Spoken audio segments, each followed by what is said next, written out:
الحمدللہ والصلاة والسلام علی رسول اللہ اما بعد۔ صحیح شمائل محمدی کی یہ 36ویں کڑی ہے۔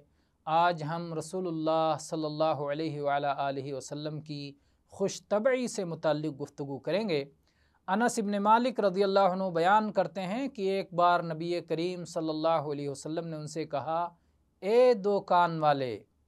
ابو اسامہ فرماتے ہیں کہ اللہ کے نبی صلی اللہ علیہ وسلم نے خوش طبعی کے طور پر یہ بات فرمائی تھی۔ اسے امام ترمذی نے کتاب البر میں 1993 نمبر پر اور کتاب المناقب میں 3831 نمبر پر اور امام ابو داؤد نے کتاب الادب میں 5002 نمبر پر ذکر کیا ہے۔